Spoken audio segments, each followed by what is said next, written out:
The train arrived at Carlisle, Pennsylvania on October 6, 1879, carrying 136 Lakota, Cheyenne, and Arapaho children. Most had never seen a locomotive before. The journey from the Dakota Territory had taken 4 days. The children packed into 2 freight cars with wooden benches and a single bucket for waste in each car. 3 had died during the journey. 2 infants from fever. 1 7-year-old boy who simply stopped breathing in the night. Their bodies had been removed at a station in Illinois and buried in unmarked graves beside the tracks, their deaths noted in Captain Richard Henry Pratt's ledger with clinical precision. Subject number 23. Male, approximate age 7, cause of death, failure to thrive. The children who survived stumbled onto the platform. Not in literal chains. Pratt was too sophisticated for such obvious brutality, but bound by trauma, confusion, and the absolute knowledge that resistance was futile. They had learned this lesson when Indian agents arrived at their reservations with soldiers, when families who refused to surrender their children had their rations withheld, their homes burned. They had learned it again on the train when a 12-year-old Cheyenne girl tried to jump from the moving car and was caught by a guard who beat her unconscious while the others watched in silence. Carlisle had been a military barracks during the Civil War, and it retained the architecture of containment. High stone walls surrounded the compound. Barred windows looked out from 3-story brick buildings arranged in rigid geometric patterns around a central parade ground. Guard towers stood at each corner, though Pratt would insist in his reports to Congress that they were merely observation posts, that the children were students preparing for productive lives in American society. The children were separated immediately upon arrival. Boys to the left, girls to the right, siblings torn apart without ceremony. A Lakota mother named Red Shawl Woman had followed the train east, traveling 300 miles on foot and by wagon, sleeping in ditches, begging for food. She arrived at Carlisle's gates the same day, her feet bleeding, her body emaciated. The guards turned her away.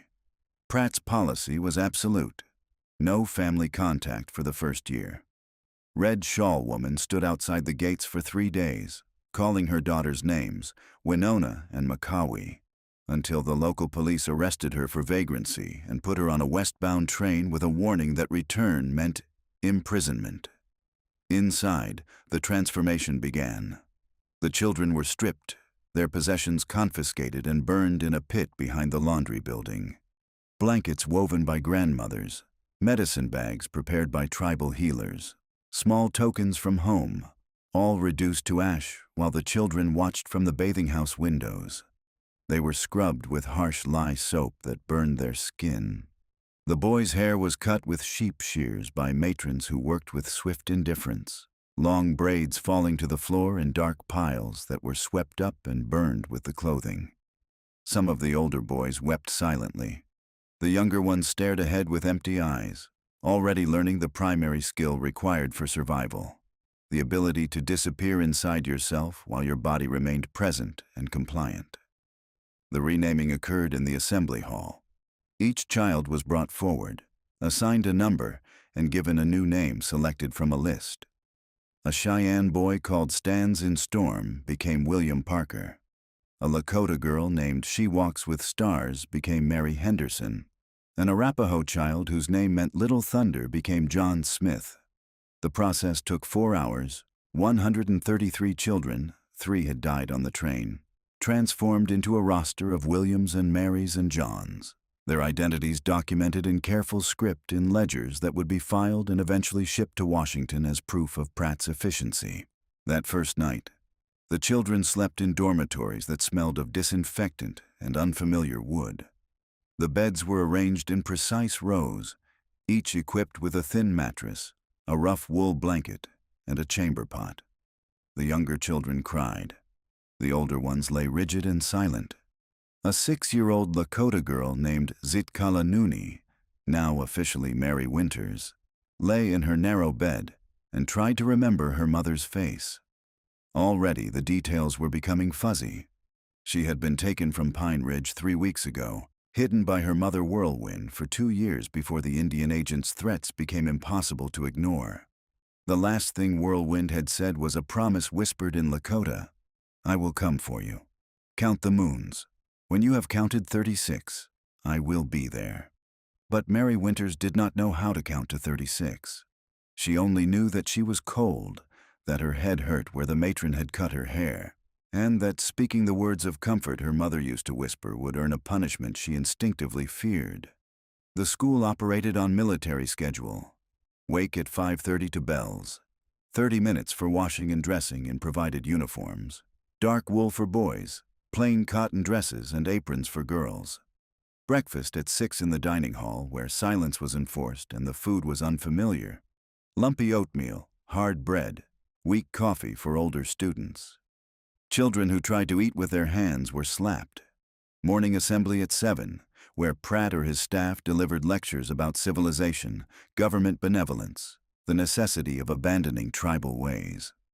Academic classes from 8 until noon. Reading, writing, arithmetic, taught by teachers who responded to incomprehension with impatience and to mistakes with punishment. Afternoons were devoted to industrial training. Boys learned carpentry, blacksmithing, farming, and printing in workshops that produced goods sold for profit. Girls learned cooking, sewing, laundry work, and domestic service in facilities that operated as commercial enterprises. The school's laundry, staffed entirely by students, washed linens for the Carlisle barracks, local hotels, and private families. The bakery, where girls as young as 8 worked 12-hour shifts, supplied bread to government institutions across Pennsylvania. By 1885, these student-operated enterprises would generate over $15,000 annually. In his reports to Congress, Pratt called this vocational education. The children received no wages. Punishment for infractions was systematic. Speaking a native language, 5 lashes with a leather strap for the first offense, 10 for the second. Solitary confinement for repeated violations. Refusing to work, days or weeks in the guardhouse, a stone building where children were held in darkness on reduced rations. Attempting escape, public whipping in the assembly hall, followed by weeks in solitary with wrists and ankles shackled. Each punishment was recorded in disciplinary ledgers. The child's number, the offense, the correction applied. The same dispassionate tone used to record attendance or inventory supplies. By December 1879, 3 more children had died. Pneumonia took 2, an 8-year-old Arapaho boy named Crying Horse, now Robert Miller, and a 10-year-old Lakota girl named Blue Day Woman, now Alice Cooper. Tuberculosis claimed a 13-year-old Cheyenne girl named Running Deer, now Sarah White. They were buried in a plot east of the main compound, marked with wooden crosses bearing their English names and student numbers. Their families received form letters expressing regret and assuring parents that their children had received Christian burials and been saved from heathen beliefs before departing this world. The letters did not mention that the children had been worked while sick, or that their final days had been spent crying for mothers who were hundreds of miles away and forbidden from visiting. The children who survived learned to navigate through silence and compliance. They learned to answer to new names, to move their lips during Christian hymns, to perform assimilation while hiding whatever remained of their true selves in unreachable places. They learned which staff members were merely indifferent and which were actively cruel.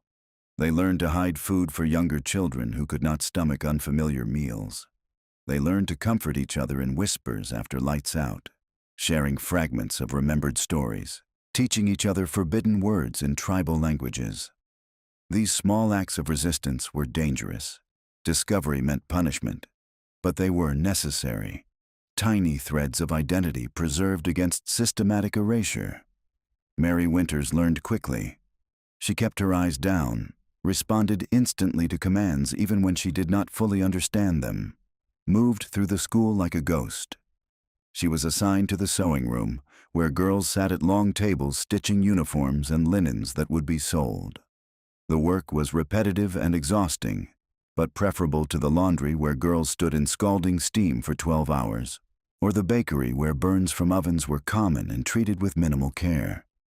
Mary's fingers became calloused from the needle, her back permanently curved from hunching over work. She was 6 years old.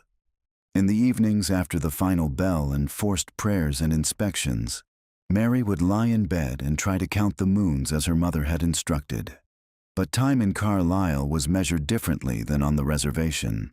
There were no seasonal changes visible from inside the compound, no ceremonies to mark the passage of time, only endless identical days, each one eroding a little more of her memory, her language, her understanding of who she had been. She tried to hold on to her mother's face, but increasingly when she closed her eyes, all she could see was Matron Harrison's stern expression.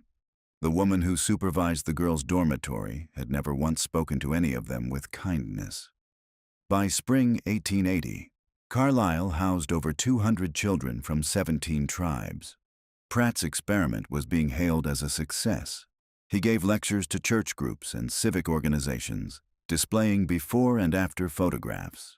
Children in traditional dress transformed into children in Victorian clothing, their expressions carefully blank, their eyes empty.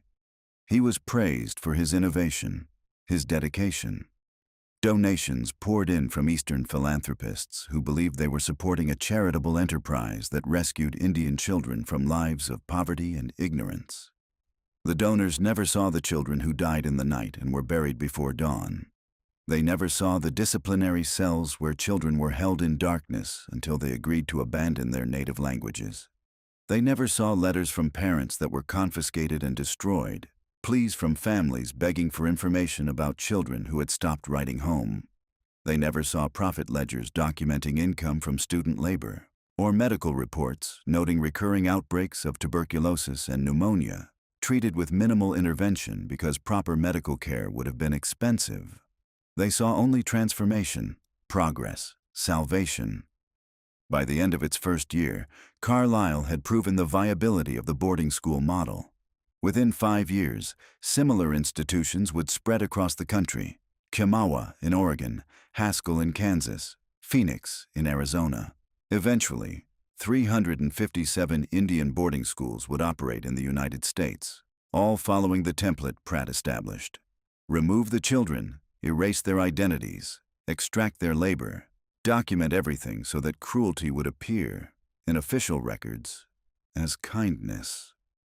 And in a narrow bed in the girls' dormitory, a 6-year-old child who had been named for a bird her mother loved lay awake counting days, trying desperately to hold on to a promise whispered in a language she was forgetting, waiting for a rescue that would never come. Sarah Winters learned to read in her 3rd year at Carlisle. The achievement brought her no joy. Miss Eleanor Burgess, a thin-lipped woman from Philadelphia, taught from a primer titled First Steps to Civilization. The sentences were simple, accompanied by crude illustrations. The Indian boy was dirty. Now he is clean. The Indian girl was lazy. Now she works hard. Sarah, now 9 years old, read these sentences aloud in the flat, emotionless tone all the students had learned to adopt. What Miss Burgess did not know was that Sarah had begun reading other things. She had volunteered to clean the administrative building after her shift in the sewing room. The matron who supervised her would step outside to smoke at precisely 8 o'clock each evening, leaving Sarah alone for 10 minutes. During those 10 minutes, Sarah opened the filing cabinets. She found her own file first. Subject number 47, female, Lakota, age approximately 6, taken from Pine Ridge Reservation, South Dakota Territory, October 1879. A physical description followed: height, weight, hair color, skin tone. Below that, a note in Captain Pratt's handwriting: compliant disposition, suitable for domestic training, unlikely to attempt escape. She had been measured and categorized like livestock. Beneath the admission record was a letter. The handwriting was unsteady, clearly transcribed by someone unfamiliar with English. To the School for Indian Children in Pennsylvania. I am Whirlwind, mother of Zitkala Nooney, who you call Mary Winters.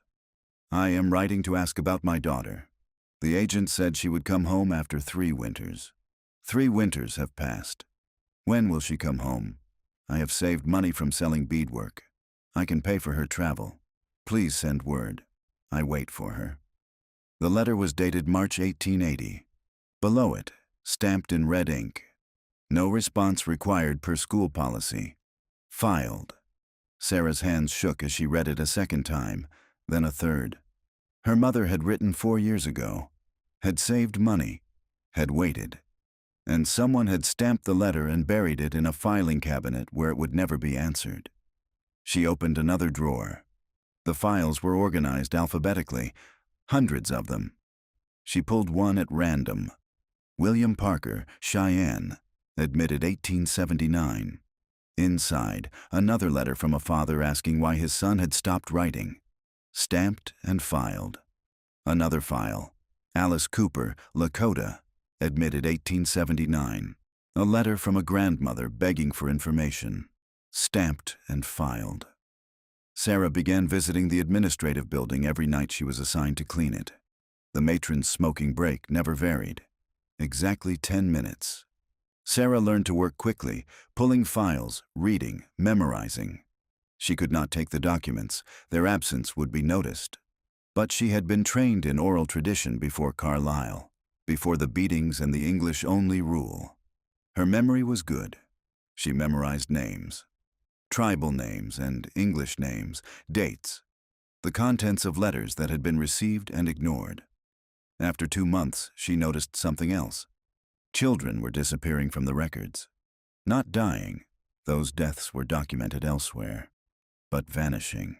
Their files would contain admission records, disciplinary reports, work assignments, and then transferred, November 1883, with no further information.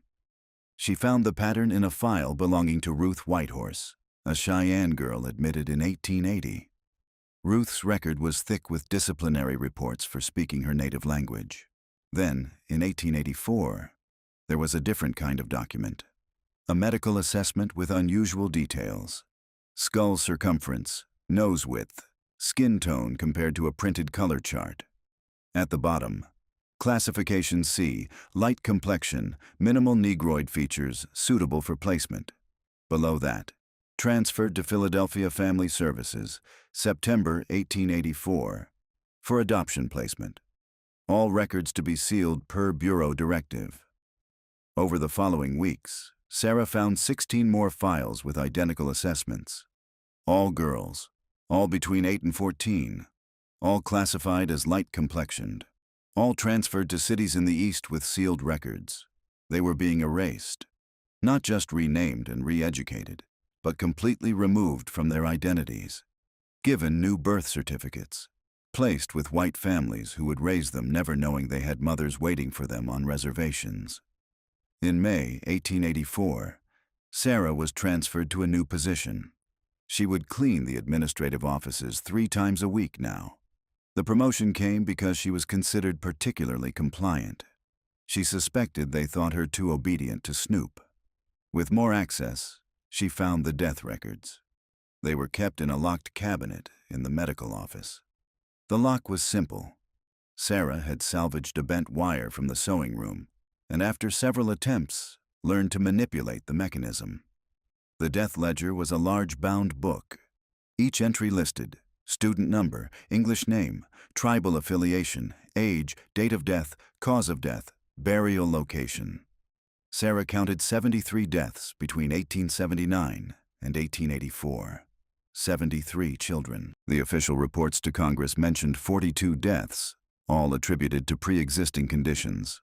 But the internal ledger showed 21 from tuberculosis, 14 from pneumonia, 8 from influenza, 4 from injuries sustained during discipline, 3 from malnutrition-related complications, 2 from self-inflicted harm. She began stealing paper, small scraps, trimmed edges from official documents that would not be missed. A pencil stub from the waste bin, too short for official use, but adequate for her needs. She hid these beneath a loose floorboard under her bed, in a corner where the wood had rotted and could be pried up quietly. At night, after the matron finished her rounds and the other girls fell into exhausted sleep, Sarah retrieved her materials. She wrote by moonlight that came through the barred windows. Tiny, cramped script to conserve paper. Names, dates, details memorized during her brief access to the files. She started with the dead. 73 names, their tribal affiliations when she knew them, their ages, the dates they died. Then the disappeared. 16 names of children transferred with sealed records. Then excerpts from parents' letters. She could not copy them word for word. Paper was too precious. But she captured the essential information. Who had written, when, what they had asked. The work was slow.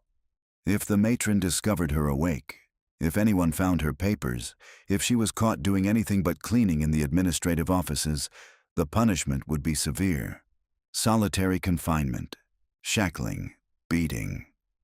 But Sarah continued, driven by a conviction that someone needed to document what was happening. By 1886, she had filled over 200 scraps of paper. She organized them by category: deaths, disappearances, unanswered letters, particularly cruel disciplinary actions. She developed abbreviations to record more information in limited space. D-TB for death by tuberculosis, T-FS for transfer to family services, LNR for letter with no response. She also began recording the stories older students whispered after lights out. Memories of reservation life, fragments of language, songs their grandmothers had sung, the things Carlisle was designed to erase. In the fall of 1886, a new clerk arrived at the administrative office. Thomas Whitmore was 23, a recent graduate of Dickinson College who had taken the position as a stepping stone to government service. He was tasked with maintaining student records, processing correspondence, assisting with quarterly reports to the Bureau of Indian Affairs. Thomas was meticulous. Within his first month, he noticed inconsistencies. Death counts in internal ledgers that did not match reports to Congress. Student transfers documented in some files but absent from official reports. Letters marked received with no indication of response. He mentioned this to Captain Pratt, who explained that record systems were complex, that not everything required reporting to Washington, that some matters were handled internally. Thomas accepted this initially. But the inconsistencies troubled him, particularly after he discovered a storage room containing sealed records he had not been told about. Files of students transferred to family services with no forwarding information. Sarah noticed him because he worked differently than previous clerks. He stayed late, comparing documents, making notes. He had begun making copies of certain records, slipping them into his satchel when he thought no one was watching. She observed him for 3 weeks before deciding. One evening in November, when Thomas worked alone and Sarah was cleaning, she approached his desk. She placed one of her scraps of paper in front of him, the one listing 73 deaths with dates and causes. Thomas looked at the paper, then at Sarah. She spoke carefully, her English fluent after 7 years. "The records you are examining. I have been keeping my own, more complete." Thomas was silent. Then, "This could get you killed." Sarah nodded. He opened his desk drawer and removed a key. "3rd floor, storage room, locked, but I have access.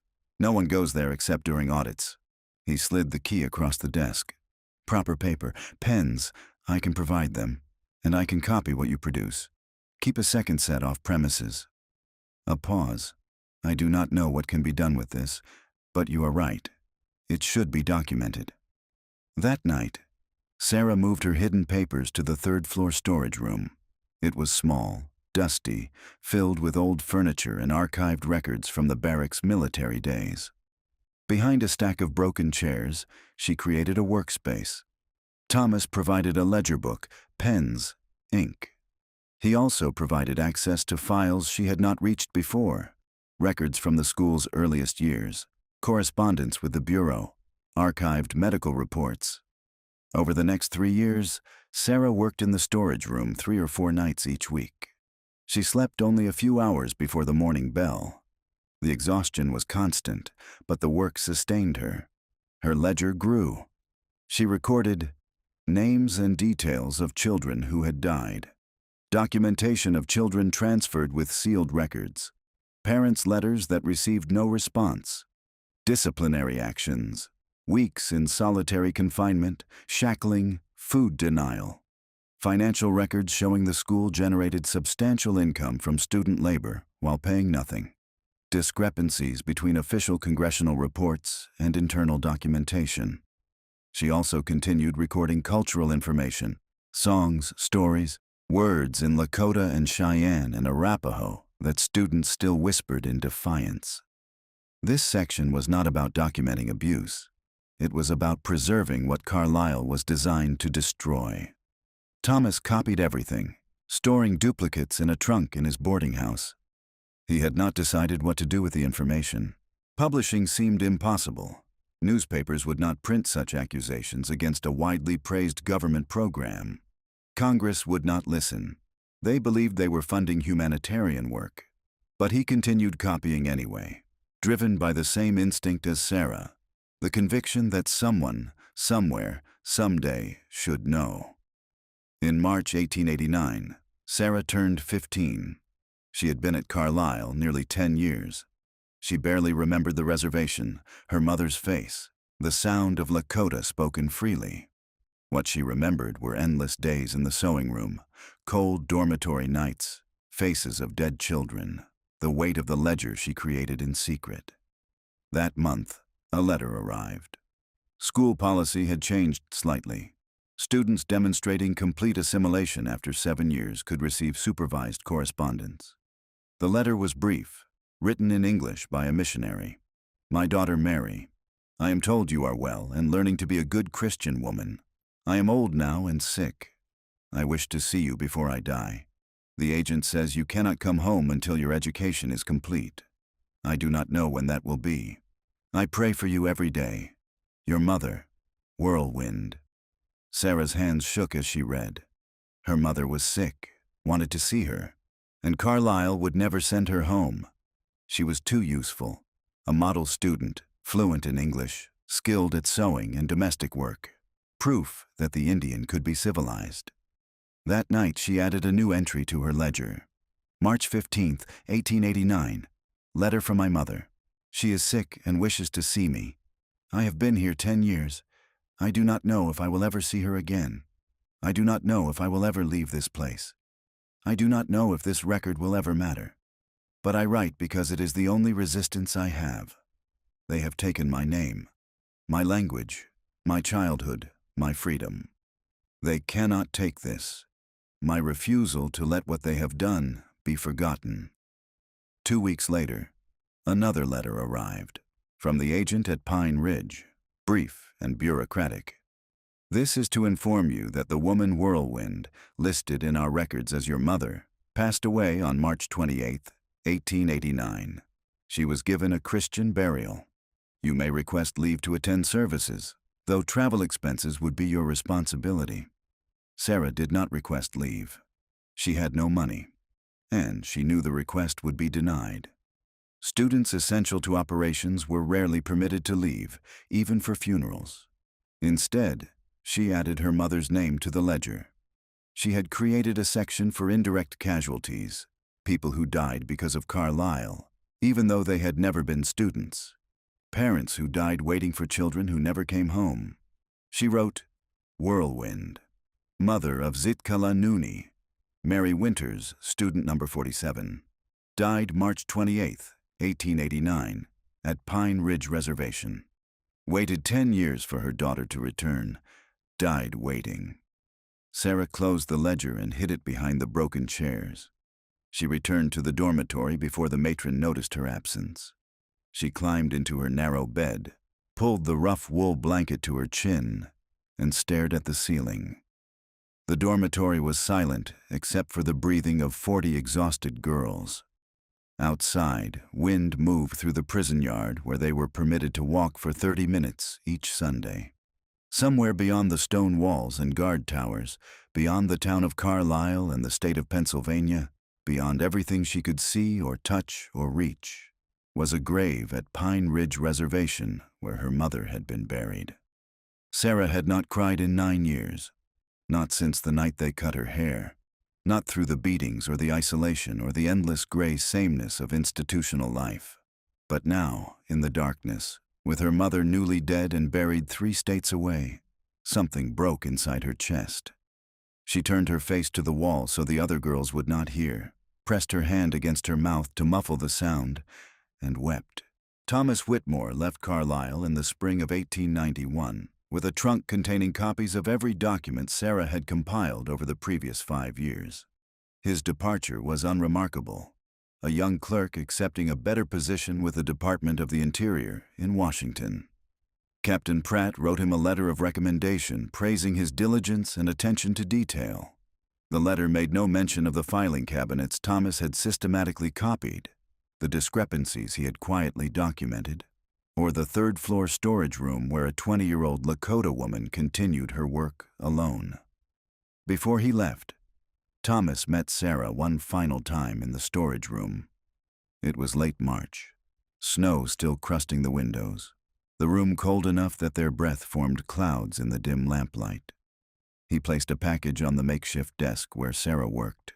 Additional ledger books, ink, pens, paper. Enough supplies to last 2 years if she was careful. Neither spoke for a long moment. Then Thomas said, his voice low, "I'm going to try. In Washington. There are journalists, congressmen who might listen." Sarah looked at him with eyes that had learned not to hope. She nodded once. Thomas hesitated, then added, "If anything happens to me, if I cannot, the copies are in my sister's house in Philadelphia. Margaret Whitmore, 412 Spruce Street. In case you ever—" He did not finish. They both understood the impossibility. Sarah would likely never leave Carlisle. Students like her, who had been at the school for over a decade, who had no families left to claim them, who were too valuable as labor and too useful as examples of successful assimilation. They remained. Some until their 20s, officially as assistant staff, practically as unpaid servants whose employment was framed as continued education and opportunity. After Thomas left, Sarah returned to her work with the methodical determination that had sustained her for years. The ledger had become something more than documentation. It was a companion, a purpose, a reason to continue existing in a place designed to erase her. By 1893, her records filled 7 ledger books. She had documented 189 deaths at Carlisle since the school's opening. 47 children transferred with sealed records to family services in eastern cities. Over 300 letters from parents that had received no response. Testimonies from other students about punishments, abuse, the systematic destruction of language and culture. She had also begun documenting something else, the children who were being returned to reservations. Not many. Carlisle rarely released students it considered successfully assimilated, but occasionally when a student proved too difficult, too resistant, too damaged to be useful, they were sent back. These children returned to communities that barely recognized them. They spoke English but had forgotten their tribal languages. They had been taught to despise traditional ways but were not accepted in white society. They existed in a liminal space, belonging nowhere, often turning to alcohol or dying young from despair or violence, or simply giving up. Sarah recorded their names when she learned of them, through whispered conversations with new students who brought news from the reservations. She created a section in her ledger titled The Returned, and filled it with names of children who had survived Carlisle, only to be destroyed by what it had made them. In the summer of 1894, a photographer arrived at Carlisle. His name was John Choate, hired by the school to create a new series of before and after photographs for fundraising purposes. The images would show the transformation Pratt had perfected. Tribal children in traditional dress photographed upon arrival. Then again months later in Victorian clothing, haircut, expressions carefully composed to suggest gratitude and enlightenment. Sarah was assigned to assist with the photography sessions. Her role was to prepare the younger children, to dress them in the clothing required for each photograph, to position them as Choate and Pratt directed. She watched as terrified 6-year-olds were stripped of the clothing their mothers had made, dressed in stiff wool suits or cotton dresses that scratched their skin, positioned in front of Choate's camera, and instructed to remain perfectly still. The sessions took place in a converted classroom. The room smelled of the chemicals Choate used to develop his plates. Light came through tall windows, controlled by heavy curtains that Choate adjusted constantly, seeking the perfect illumination to showcase Carlisle's civilizing work. A Navajo boy of 7, recently arrived, stood trembling in front of the camera. He had been dressed in a wool suit 3 sizes too large. His hair, still long, would be cut immediately after this photograph. Pratt stood beside Choate, directing. "Head up, look at the camera. No, not like that. You are not an animal, like a human being, chin level, eyes forward." The boy did not understand English. He understood only that he was being commanded to do something, that failure to comply would result in punishment. His eyes were wide with fear, his small hands clenched at his sides. Sarah stood in the corner of the room, holding the Victorian clothing the boy would wear for his after photograph in 3 months. She watched his face, memorizing it, knowing she would add his name to her ledger that night, knowing that in 3 months, when Choate photographed him again, those wide, frightened eyes would be different, flatter, emptier, the fear replaced by the careful blankness all Carlisle students learned. The photography sessions continued for 2 weeks. Choate photographed over 60 children, before and after, savage and civilized, lost and saved. The images would be printed in fundraising brochures, displayed at reform conferences, used as evidence that the Indian boarding school system was successful, humane, necessary. None of the photographs showed the cemetery that now held 214 graves. None showed the disciplinary cells in the basement where children were held in darkness for speaking their languages. None showed the laundry where girls worked 12-hour shifts in scalding steam, or the workshops where boys operated dangerous machinery with minimal training and no safety equipment. The photographs showed only what Pratt wanted donors to see: transformation. Sarah added a new section to her ledger: the photographs. She recorded the names of every child Choate had photographed, the dates of the sessions, descriptions of what the images did not show. She wrote, "They photograph us like specimens, before and after, proof of their success. But they do not photograph Emma Blackbird's hands, scarred from the laundry. They do not photograph Thomas Whitehorse's back, marked by the strap. They do not photograph the cemetery where we bury children who could not survive their salvation." In November 1895, Sarah received a letter. It had been forwarded through multiple addresses, arriving 6 months after it was written. The envelope was worn, the paper inside wrinkled from travel. It was from Thomas Whitmore. The letter was brief, written in Thomas's precise handwriting. "Sarah, I have tried. For 4 years I have tried. I have brought the documentation to 3 different newspapers, to congressmen, to reform organizations, to church groups. Everyone thanks me for my concern. Everyone assures me they will investigate. Nothing happens. The documentation is reviewed and filed. Questions are asked and answered with official statements about the humanitarian necessity of Indian education. I am told repeatedly that exposing problems with Carlisle would only strengthen the arguments of those who want to abandon Indian education entirely, leaving children on reservations with no opportunities. Last month, I was visited by 2 men from the Bureau of Indian Affairs. They informed me that my continued inquiries were damaging my career prospects, that I was gaining a reputation as unreliable, that I should focus on my current duties rather than pursuing matters that had already been thoroughly investigated and found to be without merit. I do not know what else to do. I am keeping the documentation. I will continue to keep it. Perhaps someday, when circumstances change, it will matter, but I must stop actively trying to publish it. I am sorry.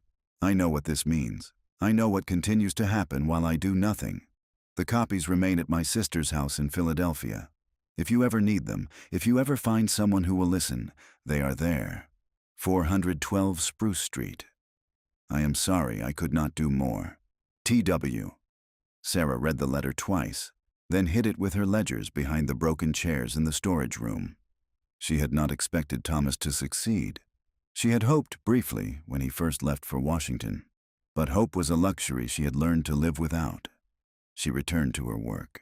If the outside world would not listen, she would at least ensure that a record existed.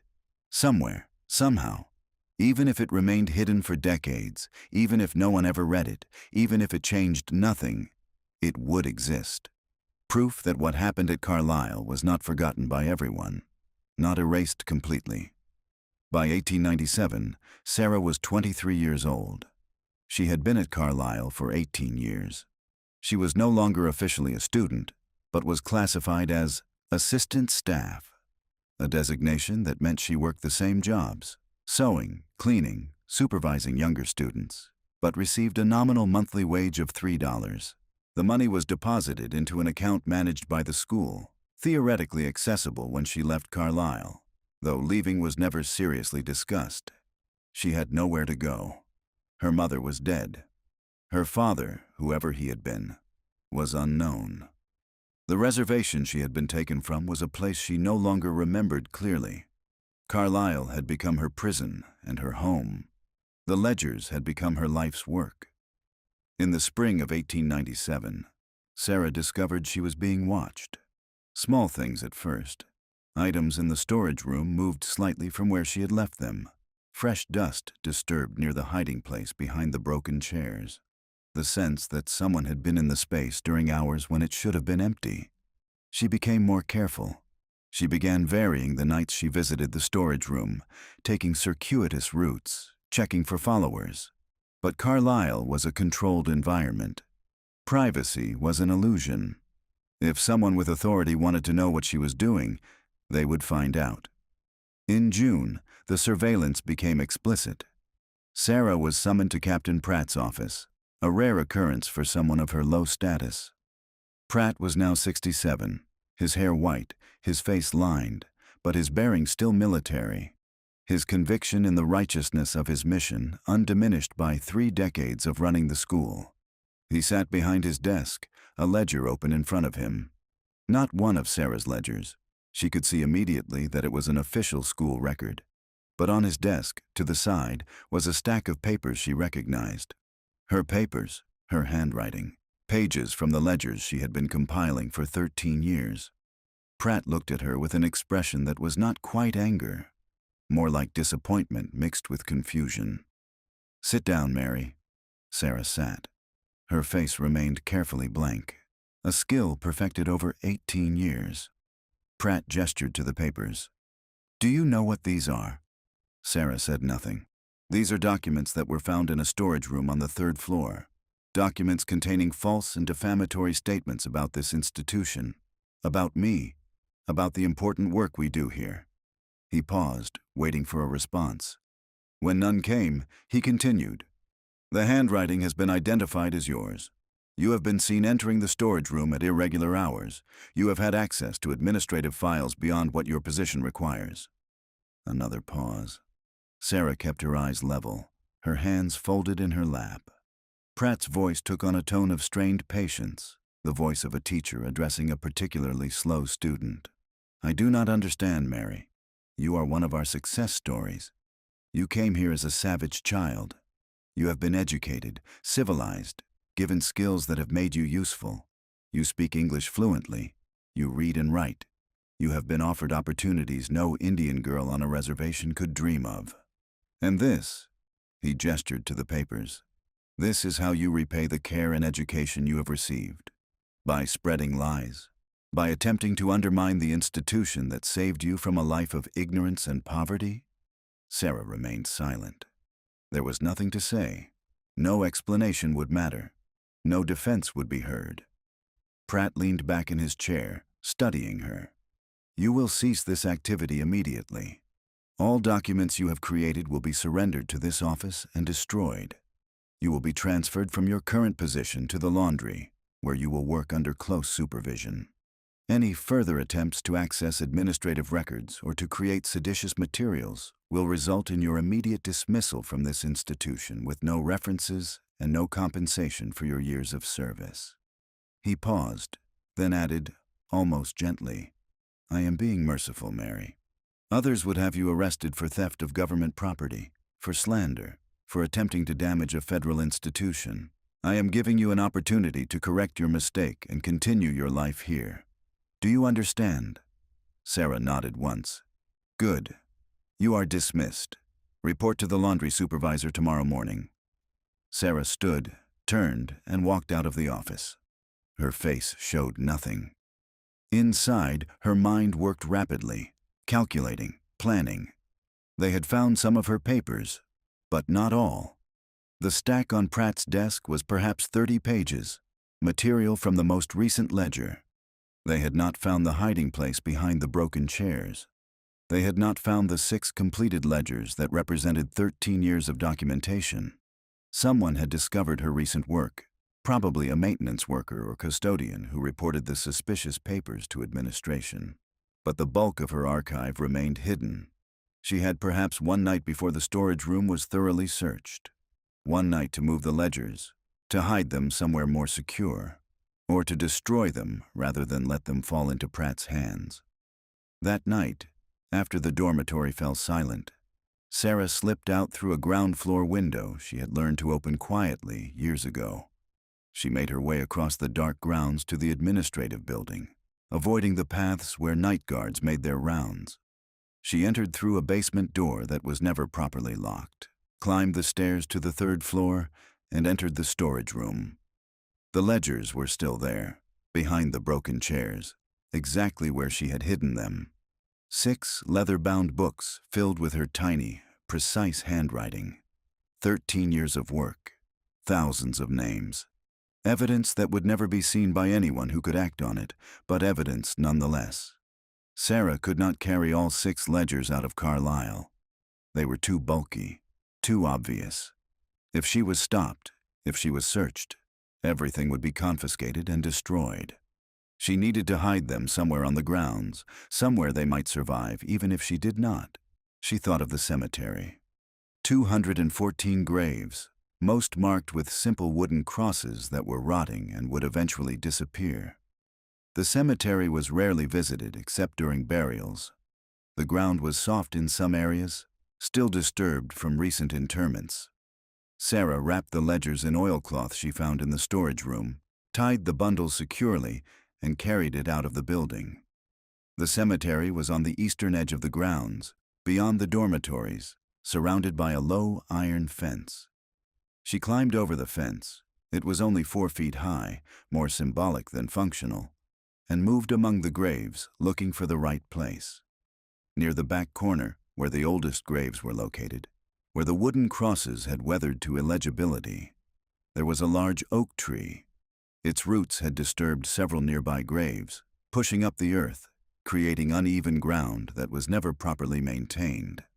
Sarah knelt at the base of the tree, on the side facing away from the main grounds, and began digging with her hands. The soil was soft, mixed with decayed leaves and broken roots. She dug until she had created a hole approximately 2 feet deep, large enough for the oilcloth-wrapped bundle. She placed the ledgers carefully in the hole, covered them with soil, then scattered leaves and debris over the disturbed earth to make it less obvious. When she finished, her hands were raw and bleeding, her dress covered in dirt. She looked at the unmarked spot where 13 years of her life's work now rested, buried among the graves of children who had died at Carlisle, and felt a strange appropriateness to the location. The ledgers documented the dead. Now they rested with them. Sarah returned to the dormitory through the same window she had left by, washed her hands as well as she could in the dark, and climbed into her bed. She lay awake until dawn, her mind empty of thought, her body exhausted, waiting for whatever would come next. The next morning she reported to the laundry as instructed. The work was brutal. 12-hour shifts in air thick with steam and the acrid smell of lye soap. Her hands constantly wet, her back aching from lifting heavy baskets of soaked linens. But she had worked in the laundry before, as a child. She knew how to endure it. The storage room was thoroughly searched within days. Sarah heard about it from other staff members. Every box opened, every piece of furniture moved, floorboards pried up, walls examined. They found nothing. The papers Pratt had shown her were all they would find. Weeks passed. Sarah worked in the laundry, slept in the dormitory, spoke to no one about what had happened.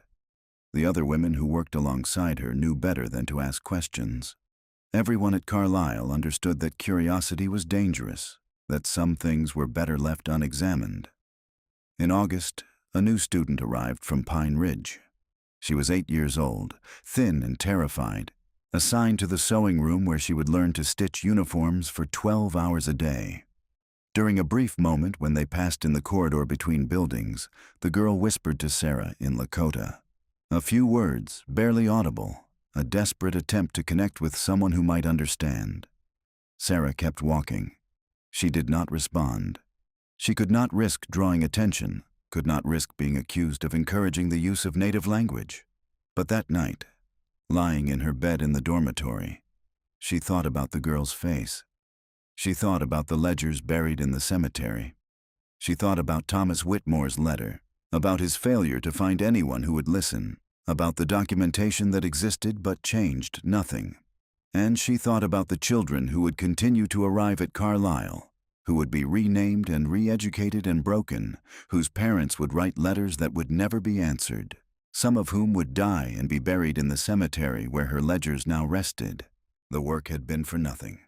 The documentation had changed nothing. The truth had been compiled and hidden, and would likely remain hidden forever. But it existed. That was something. Perhaps the only thing. In a system designed to erase, Sarah had created a record that refused erasure. Even if no one ever read it, even if it rotted in the ground alongside the bodies of dead children, even if it accomplished nothing, it existed. She had borne witness. In the end, that was all she could do. Sarah Winters worked in the Carlisle laundry for another 21 years. She never again attempted to access administrative records. She never spoke about the ledgers buried in the cemetery. She became, to all outward appearances, exactly what Carlisle wanted her to be: compliant, useful, broken.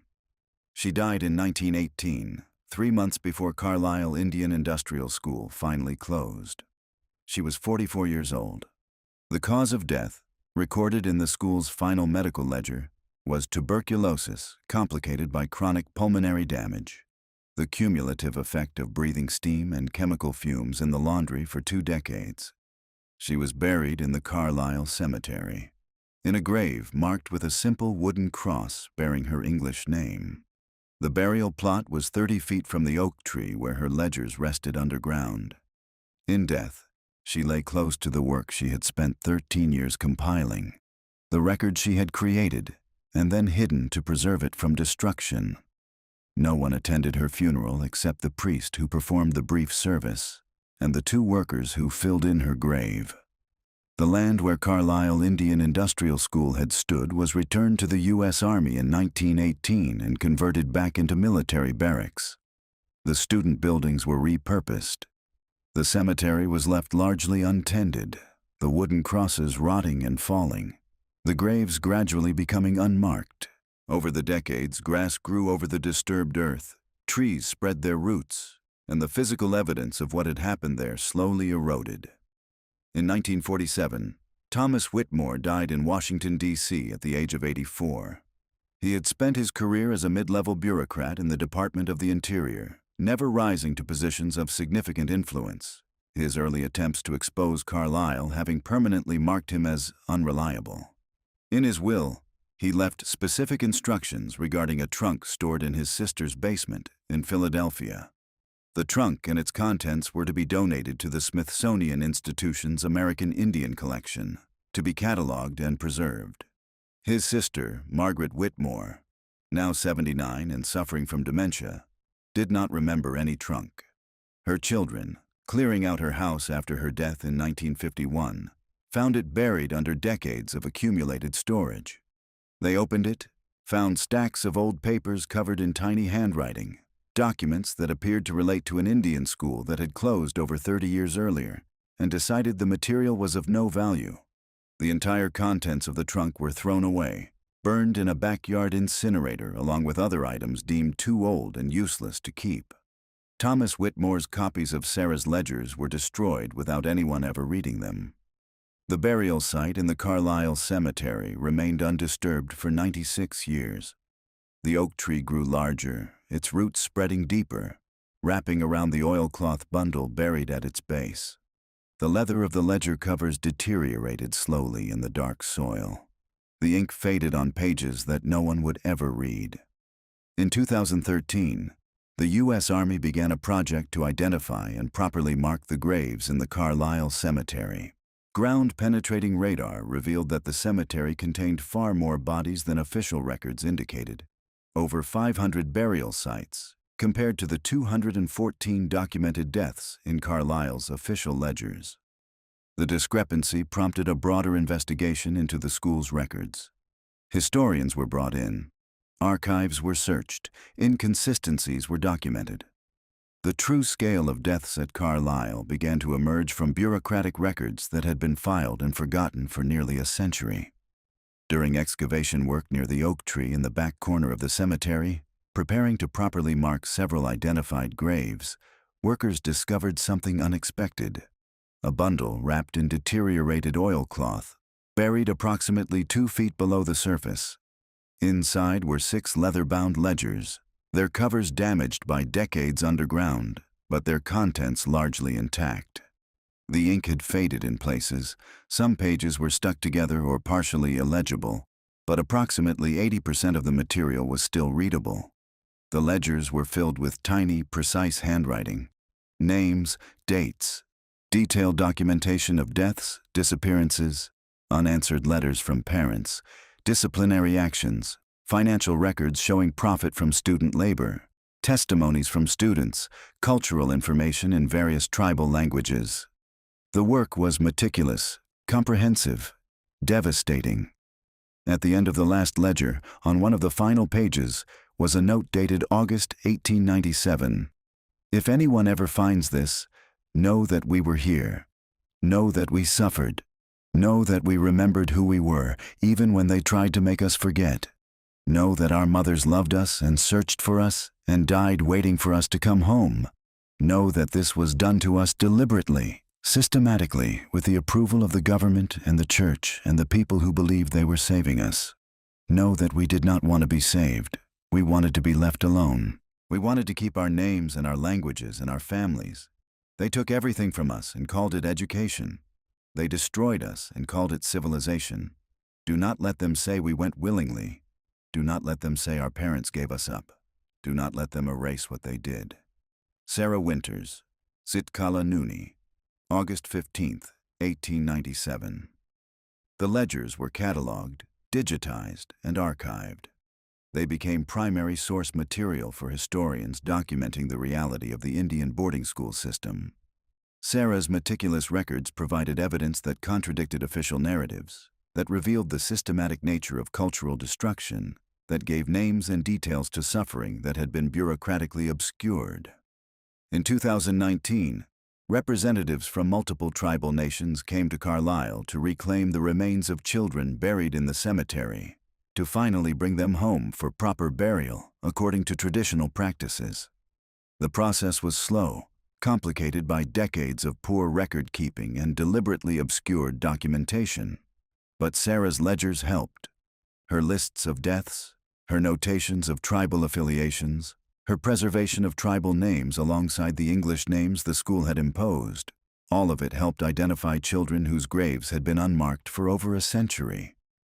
During the repatriation ceremony, a Lakota elder stood near the oak tree where the ledgers had been found and spoke in Lakota, then in English. We honor the child who kept these records, who remembered when they tried to make her forget, who wrote down the names when they tried to erase them, who buried the truth where it could survive even if she did not. Her ledgers brought our children home. Her refusal to let them be forgotten has given us back their names. But Sarah Winters was not there to hear it. She had been dead for 101 years, buried in an unmarked grave that had been lost among the hundreds of other unmarked graves, her own name nearly forgotten, her work hidden and then accidentally preserved, discovered by chance nearly a century after she had given up hope that anyone would ever see it. The truth she had documented so carefully had taken 96 years to surface. And by the time it did, everyone who could have been held accountable was long dead.